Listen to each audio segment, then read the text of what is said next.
Assalamualaikum warahmatullahi wabarakatuh. Kami dari kelompok 5. Kami akan menjelaskan mengenai visualisasi data dengan data pemetaan kematian ibu dan balita di Jawa Barat. Bisa di next. Dengan anggota kelompoknya, saya Renata Elsa dan ada Fatima Aulia Alia. Dan yang terakhir ada Ahmad Farid. Selanjutnya diserahkan ke kan saya. Di sini sumber dari datasetnya itu kita mengambil dari Open Open Data Jabar dengan judul datasetnya jenis dan penyebab kematian di Jawa Barat. Eh, di sini tuh ada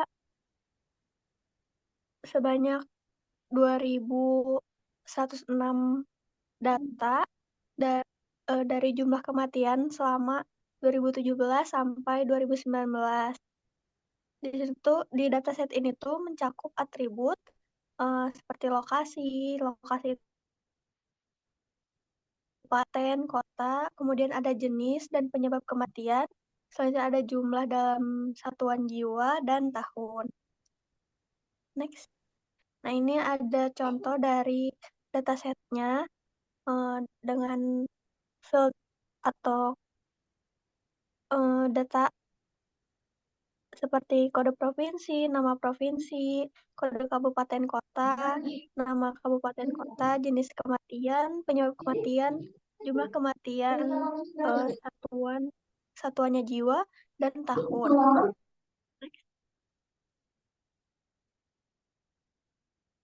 Nah, selanjutnya dia ada deskripsi dari atribut.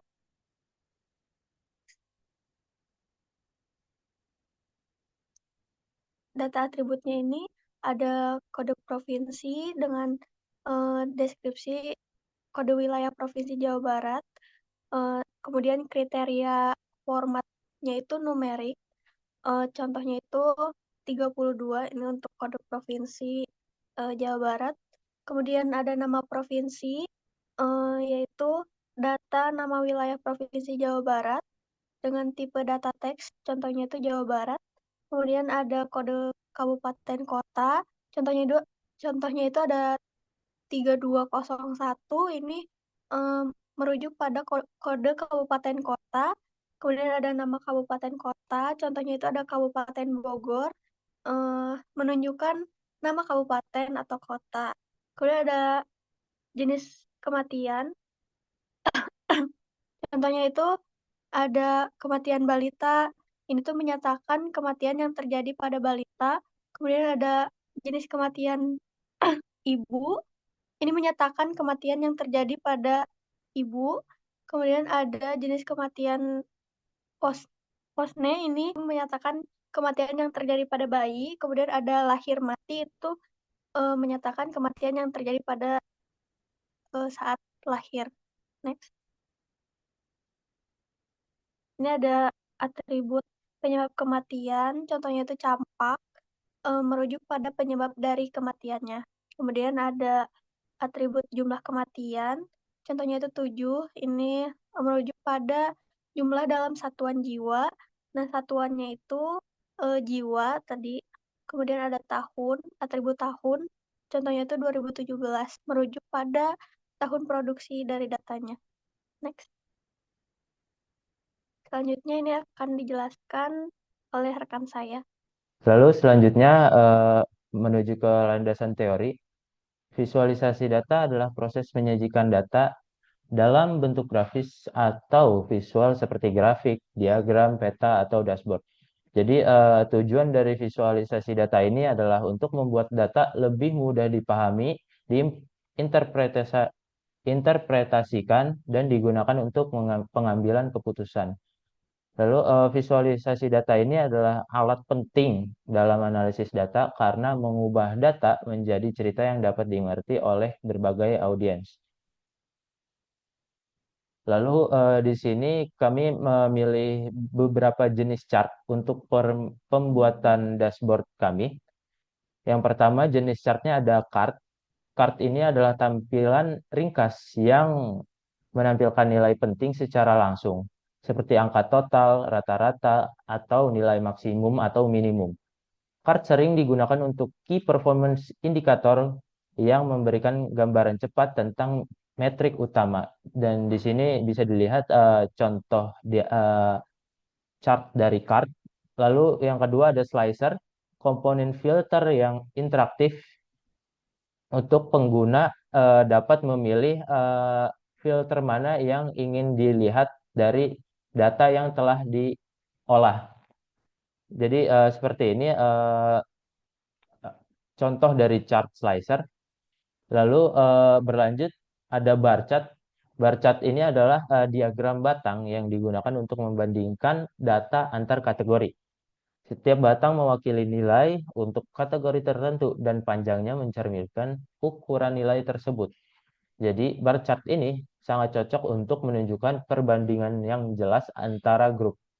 Lalu diagram lingkaran atau pie chart yang menunjukkan proporsi masing-masing kategori terhadap total setiap bagian yang mewakili nilai kategori tertentu dan ukurannya yang mencerminkan presentase terhadap keseluruhan. Bisa dilihat di sini contoh dari bar chart dan pie chart.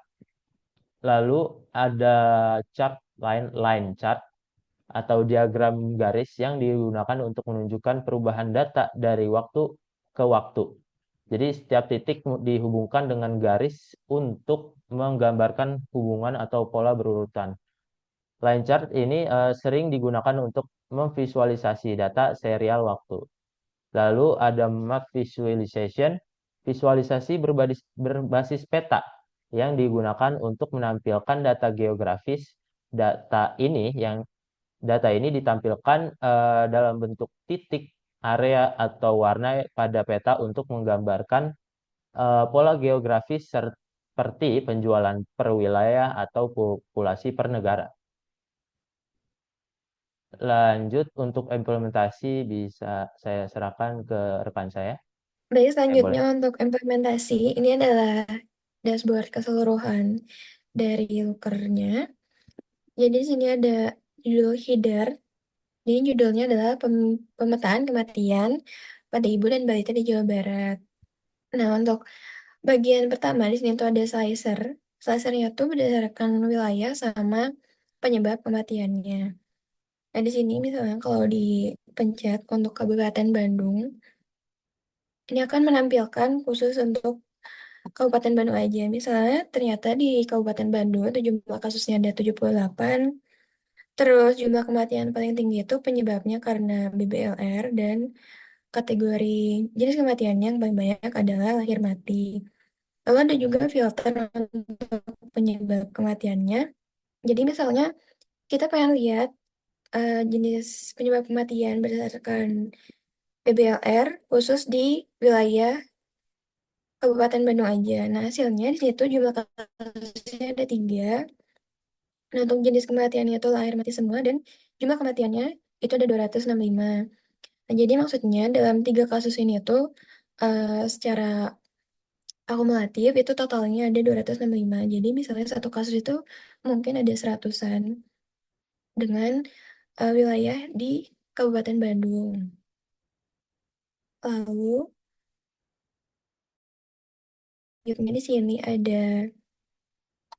ada pie chart yang berisi distribusi jenis kematian. Di sini ada 4 kategori, yaitu lahir mati, kematian ibu, kematian pusnior, dan kematian balita. Nah, di sini dari pie chart ini itu bisa didapatkan insight bahwa dari perbandingan antar kategori menunjukkan bahwa jenis kematian lahir mati itu memiliki proporsi yang jauh lebih besar dibandingkan kategori lain. Nah, sementara untuk kematian balita itu hasilnya itu paling sedikit atau paling jarang terjadi. Nah, yang kedua itu ada bar chart. Di sini bar chart itu menjelaskan mengenai tren penyebab kematian. Nah, di sini ada kira-kira 10 kategori. Dan dari bar chart ini itu juga bisa dilihat kalau insight-nya penyebab kematian itu paling besar karena BBLR atau berat badan lahir rendah. Dengan 312 kasus diikuti dengan asfiksia dan lain-lainnya. Terus yang paling rendah itu adalah infeksi. Lalu untuk yang ketiga, sini ada line chart. Di line chart itu menunjukkan tren jumlah kematian berdasarkan tahunnya. Jadi untuk keseluruhan, ini jumlah kematian itu menurun dari 2017 sampai 2019, yang artinya 2019 itu paling sedikit atau paling jarang terjadi kematian. Jadi mungkin sudah ditangani. Lalu untuk yang terakhir, di sini ada grafik persebaran kematian berdasarkan wilayahnya. Jadi di sini kita bisa lihat kalau wilayah yang paling besar ini itu kematiannya yang paling banyak. Misalnya ini ada Kabupaten Indramayu, jumlah kematiannya 913. Ada Sukabumi 952, itu lebih banyak. Terus yang paling kecil itu bisa dilihat dari bubble yang paling kecil. Misalnya Bekasi itu dengan jumlah kematian 213. Nah, untuk teknisnya di sini tuh terdapat calculated field untuk jumlah kematian ini karena itu diambil dari sini. Nah, tahun 2 ini tuh awalnya datasetnya itu berupa berupa number, tapi karena membutuhkan tipe data berbentuk date, jadi dibutuhkan sebuah calculated field yang isinya itu adalah formula. Jadi sini itu rumusnya adalah mana itu adalah tahun, month, sama day. Concat itu menambahkan dari ininya, karena dari datasetnya itu hanya berisi tahun, jadi ditambahkan untuk bulan dan tanggalnya itu default itu bulan 1 tanggal 1. Nah, setelah ini berhasil, maka di sini tuh tipe datanya berubah jadi bentuk data yang sebelumnya ini itu masih number dari keseluruhan dashboardnya. Sekian dari kelompok 5. Terima kasih.